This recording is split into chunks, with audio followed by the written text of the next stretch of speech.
1. What is the priority nursing intervention for a patient experiencing signs of increased intracranial pressure? Answer: elevate the head of the bed to 30 degrees. Rationale: elevating the head promotes venous drainage from the brain, reducing intracranial pressure, ICP. This intervention is critical to prevent brain herniation, per American Association of Neuroscience Nurses, ANN guidelines. 2. What should the nurse do first when a patient with a traumatic brain injury has a Glasgow Coma Scale score of 8? Answer: ensure a patent airway and administer oxygen.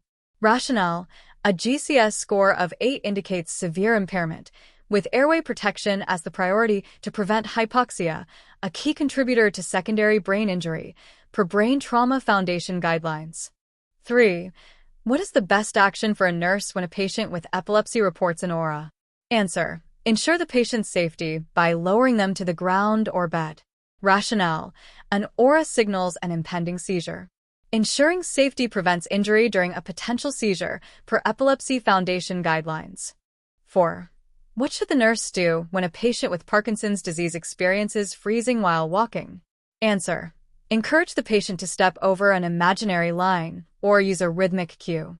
Rationale: visual or auditory cues help overcome freezing episodes by stimulating motor pathways, improving mobility, per Parkinson's Foundation Care guidelines. 5. What is the priority action for a nurse when a patient with a stroke exhibits slurred speech and facial droop? Answer: notify the provider and prepare for a CT scan. Rationale: slurred speech and facial droop indicate an acute stroke, requiring immediate imaging to determine ischemic or hemorrhagic etiology, per American Stroke Association, ESA, guidelines. 6. What should the nurse do to assess a patient with suspected multiple sclerosis for sensory deficits? Answer: test light touch and temperature sensation bilaterally. Rationale: multiple sclerosis often causes sensory loss. Testing light touch and temperature assesses peripheral nerve function, per National Multiple Sclerosis Society guidelines. 7. What is the best action for a nurse when a patient with Alzheimer's disease becomes agitated in the evening? Answer: reduce environmental stimuli and use a calm, reassuring tone. Rationale: sundowning is common in Alzheimer's. Minimizing stimuli and therapeutic communication reduce agitation, per Alzheimer's Association Care guidelines. 8. What should the nurse do when administering phenytoin to a patient with seizures? Answer: monitor for gingival hyperplasia and check serum levels. Rationale: phenytoin can cause gingival hyperplasia and toxicity. Monitoring ensures therapeutic levels, 10 to 20 mcg/ml, and prevent side effects, per ANN seizure management guidelines. 9. What is the priority action for a nurse when a patient with a spinal cord injury reports autonomic dysreflexia? Answer: sit the patient upright and check for bladder distension. Rationale: autonomic dysreflexia is a life-threatening emergency triggered by stimuli like bladder distension. Upright positioning and removing triggers reduce hypertensive crisis, per Spinal Cord Injury Model Systems guidelines. 10. What should the nurse do when a patient with a brain tumor reports a severe headache? Answer: assess neurological status and administer prescribed analgesics. Rationale: severe headaches may indicate increased ICP or tumor progression. Assessment and pain management ensure safety, per ANN brain tumor guidelines. 11. What is the best action for a nurse when a patient with myasthenia gravis experiences muscle weakness during eating? Answer: schedule meals when the patient is strongest and provide rest periods. Rationale: muscle weakness in myasthenia gravis worsens with activity. Timing meals and rest optimize function, per Myasthenia Gravis Foundation guidelines. 12. What should the nurse do to prepare a patient for a lumbar puncture? Answer: position the patient in a lateral recumbent position with knees flexed. Rationale: the lateral recumbent position maximizes spinal flexion, facilitating needle insertion and reducing complications, per ANN diagnostic procedure guidelines. 13. What is the priority action for a nurse when a patient with status epilepticus continues seizing after 5 minutes? Answer: administer for lorazepam as prescribed. Rationale: Status epilepticus requires immediate benzodiazepine administration to stop seizures and prevent brain damage, per American Epilepsy Society guidelines. 14. What should the nurse do when a patient with a recent stroke has difficulty swallowing? Answer: perform a swallow assessment and refer to a speech therapist. Rationale: dysphagia increases aspiration risk. Assessment and therapy ensure safe swallowing, per ASA stroke care guidelines. 15. What is the best action for a nurse when a patient with Parkinson's disease reports constipation? Answer: encourage a high-fiber diet and adequate fluid intake. Rationale: Parkinson's slows gastrointestinal motility. Fiber and fluids promote bowel regularity, per Parkinson's Foundation guidelines. 16. What should the nurse do when a patient with a seizure disorder misses a dose of levetiracetam? Answer: administer the missed dose if within a safe time frame and notify the provider. Rationale: missing anticonvulsant doses risk seizures. Timely administration maintains therapeutic levels, per ANN seizure management guidelines. 17. What is the priority action for a nurse when a patient with a head injury develops unequal pupils? Answer: notify the provider immediately and prepare for a CT scan. Rationale: unequal pupils suggest brain herniation or hematoma, requiring urgent imaging and intervention, per Brain Trauma Foundation guidelines. 18. What should the nurse do to assess a patient with suspected Guillain-Barré syndrome? Answer: check deep tendon reflexes and respiratory function. Rationale: Guillain-Barré causes ascending paralysis and hyporeflexia. Respiratory assessment detects early ventilatory failure, per ANN guidelines. 19. What is the best action for a nurse when a patient with Alzheimer's wanders unsafely? Answer: implement a wander guard system and redirect the patient. Rationale: wander guards ensure safety and redirection minimizes agitation, per Alzheimer's Association safety guidelines. 20.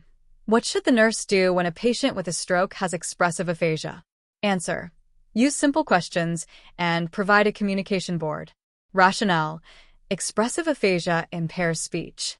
Simple questions and tools facilitate communication, per ASA stroke care guidelines. 21.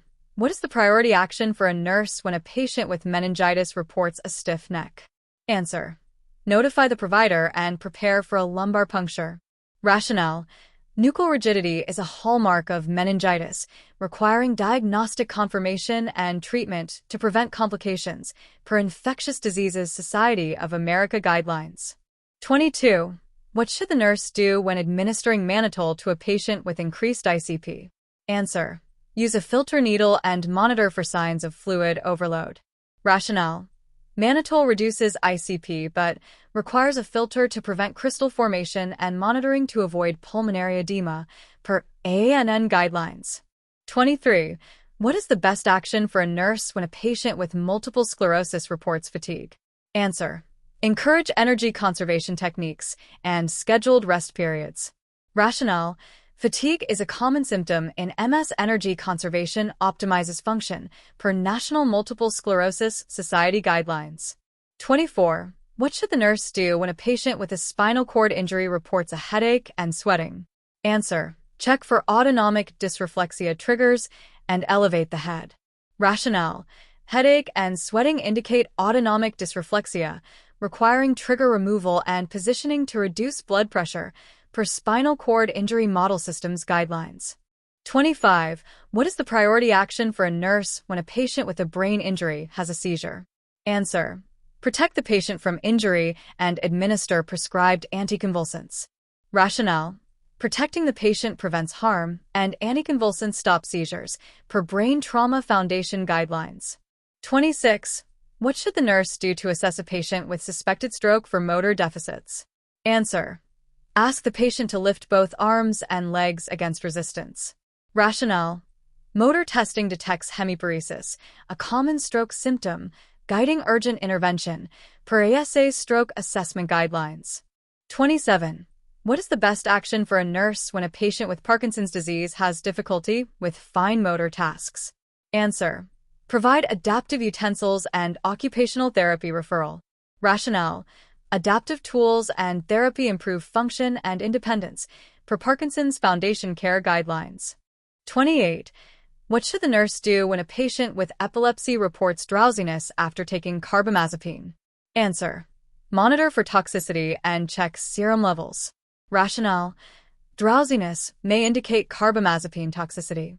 Serum levels, 4 to 12 mcg/ml, ensure safety, per ANN Seizure Management Guidelines. 29. What is the priority action for a nurse when a patient with a traumatic brain injury has a decreasing level of consciousness? Answer: notify the provider and prepare for intubation if needed. Rationale: decreasing consciousness suggests worsening ICP, requiring urgent intervention to maintain airway and oxygenation, per Brain Trauma Foundation Guidelines. 30. What should the nurse do when a patient with myasthenia gravis reports double vision? Answer: administer prescribed anticholinesterase medications and rest the eyes. Rationale: diplopia indicates muscle weakness. Medications improve strength and rest reduces symptoms, per Myasthenia Gravis Foundation Guidelines. 31. What is the best action for a nurse when a patient with Alzheimer's refuses morning care? Answer: offer choices and approach calmly at a later time. Rationale: offering choices respects autonomy, and a calm approach reduces resistance, per Alzheimer's Association Care Guidelines. 32. What should the nurse do when preparing a patient for an EEG? Answer: instruct the patient to avoid caffeine and wash their hair. Rationale: caffeine can alter brain activity, and clean hair ensures accurate electrode placement, per ANN Diagnostic Procedure Guidelines. 33. What is the priority action for a nurse when a patient with a spinal cord injury develops a pressure injury? Answer: reposition the patient and apply a specialized mattress. Rationale: repositioning and pressure-relieving surfaces prevent worsening of the injury, critical in SCI patients, per National Pressure Injury Advisory Panel, NPIAP, Guidelines. 34. What should the nurse do when a patient with a stroke reports sudden vision loss? Answer: notify the provider and perform a neurological assessment. Rationale: sudden vision loss may indicate stroke progression or a new event, requiring urgent evaluation, per ASA Stroke Care Guidelines. 35. What is the best action for a nurse when a patient with multiple sclerosis has muscle spasticity? Answer: administer prescribed baclofen and encourage stretching exercises. Rationale: baclofen reduces spasticity and stretching improves mobility, per National Multiple Sclerosis Society Guidelines. 36. What should the nurse do when a patient with a seizure history is scheduled for surgery? Answer: ensure anticonvulsants are administered preoperatively and monitor levels. Rationale: maintaining therapeutic levels prevents perioperative seizures, per ANN Seizure Management Guidelines. 37. What is the priority action for a nurse when a patient with meningitis develops photophobia? Answer: dim the room lights and provide sunglasses if needed. Rationale: photophobia is a meningitis symptom worsened by light. Dimming lights reduces discomfort, per Infectious Diseases Society of America Guidelines. 38. What should the nurse do when a patient with a brain tumor is receiving dexamethasone? Answer: monitor blood glucose and assess for infection. Rationale: dexamethasone causes hyperglycemia and immunosuppression. Monitoring prevents complications, per ANN Brain Tumor Guidelines. 39. What is the best action for a nurse when a patient with Parkinson's disease has orthostatic hypotension? Answer: instruct the patient to rise slowly and wear compression stockings. Rationale: slow position changes and compression reduce dizziness and fall risk, per Parkinson's Foundation Guidelines. 40. What should the nurse do when a patient with a traumatic brain injury has clear nasal drainage? Answer: test the fluid for glucose and notify the provider. Rationale: clear drainage may indicate cerebrospinal fluid, CSF, leak, confirmed by glucose testing, requiring urgent intervention, per Brain Trauma Foundation Guidelines.